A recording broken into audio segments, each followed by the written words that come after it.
Happy holidays! Hi, I'm Reverend Tom Kearns. Welcome to 333 Magic 9, where the cards and the stars come together to bring you spiritual and psychic insights for your life.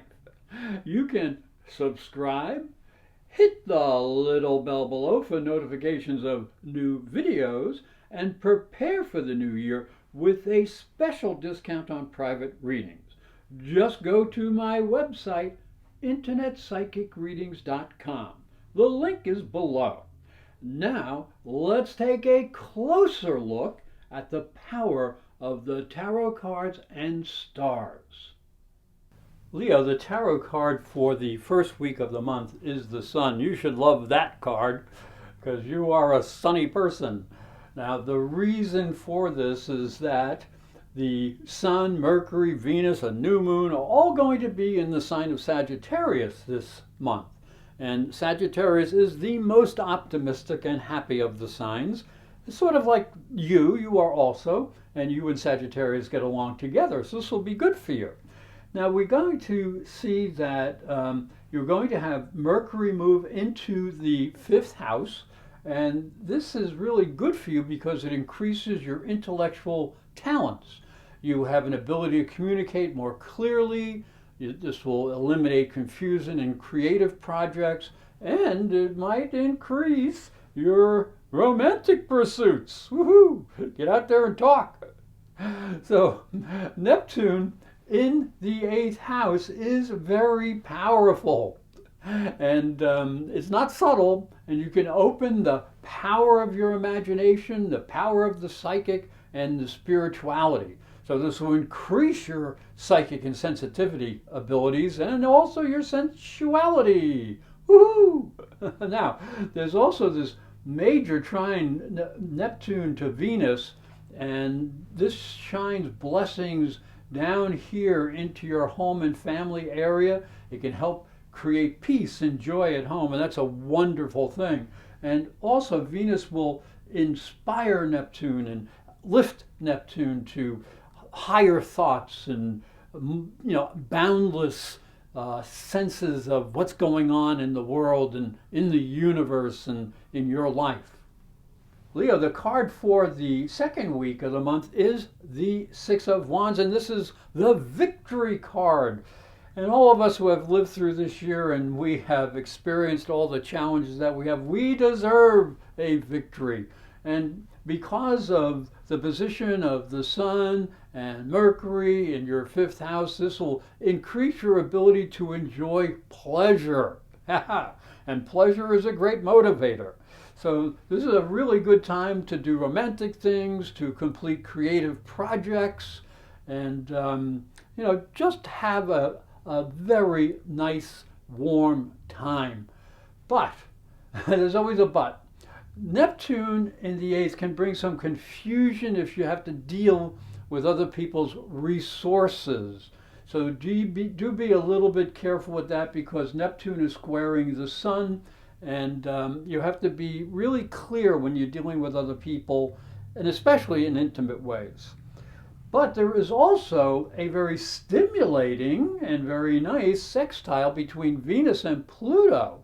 So this can help with family issues, with your home, and also with your work. So that can be really a nice thing. And also the Sun and Mercury will be moving into this trine with Mars, and that will really stimulate your mind.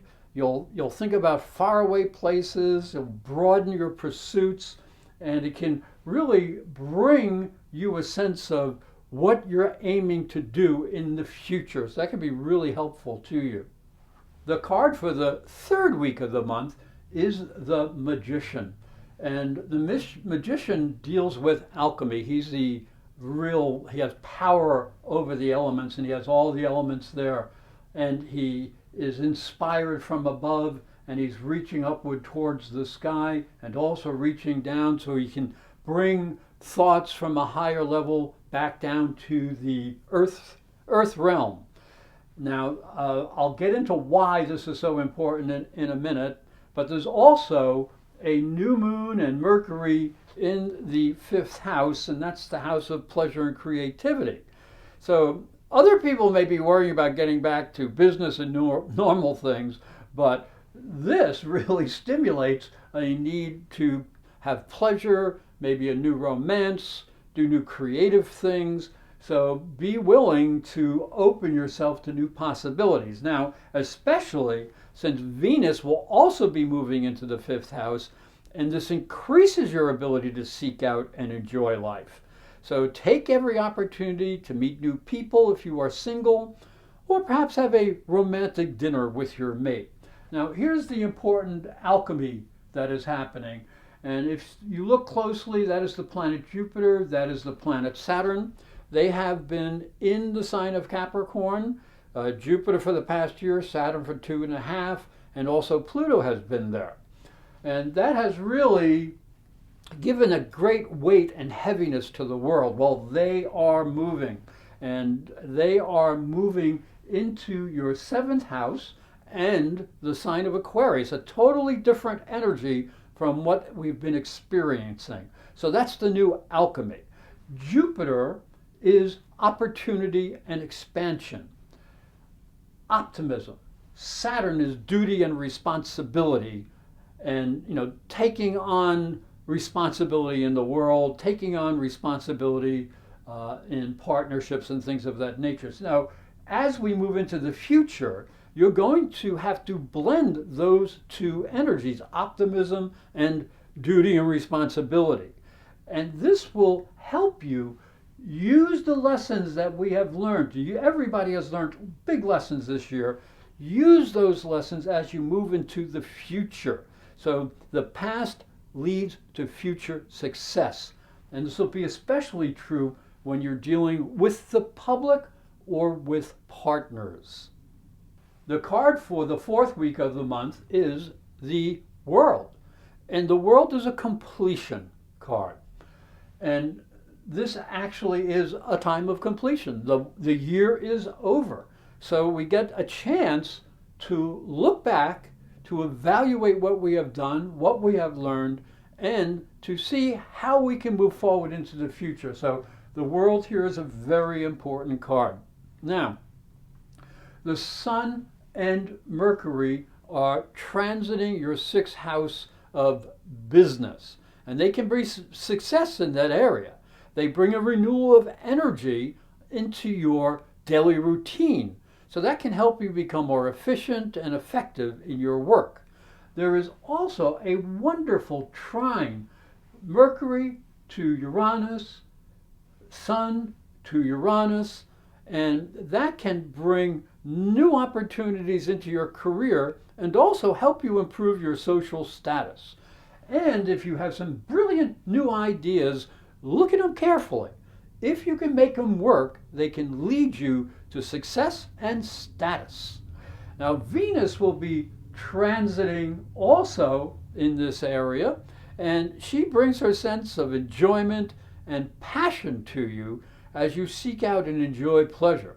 But, a little warning, she will be squared to Neptune.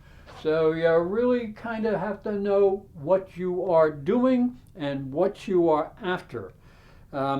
Because there can be a little bit of confusion, especially when you're dealing with joint resources or with intimacy issues. So keep that in mind as you move ahead. Hi, I'm Reverend Tom Kearns, and this is my story. If you are a spiritual seeker, it may help you on your journey. I believe your spiritual development is as important as your religion. If you look at Christianity, it focuses on the life of Jesus. But Jesus was never a Christian. He was Jewish. If this thought intrigues you, you'll enjoy my new book, Light from Water, Freeing Jesus. It's available on Amazon.com and through fine bookstores.